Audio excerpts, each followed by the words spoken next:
আপনিও কি মনে করেন আপনার বাচ্চা অঙ্কে দুর্বল মানেই সে কম বুদ্ধিমান?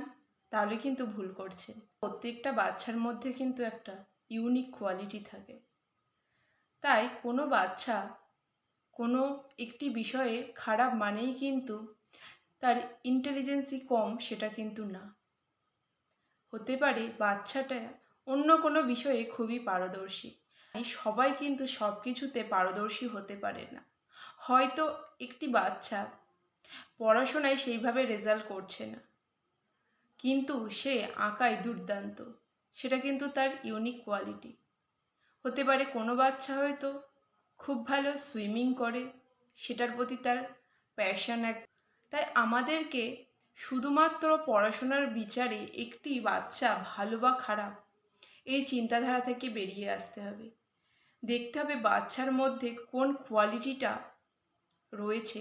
ফ্রেন্ডস, আপনাদের মূল উদ্দেশ্যই হবে বাচ্চার মধ্যে সেই কোয়ালিটিটাকে খুঁজে বার করা। শুধুমাত্র পরীক্ষায় ভালো রেজাল্ট করা মানেই যে সে ভালো ছেলে, এটা কিন্তু না। হতে পারে তার মধ্যে অন্য কোনো কোয়ালিটি আছে যা কিন্তু তাকে একটি সাফল্যের উচ্চ স্থানে নিয়ে যেতে পারে।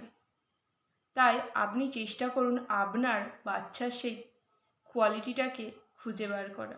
তাহলে দেখবেন কিন্তু আপনার সন্তানও জীবনে খুব সফল হবে।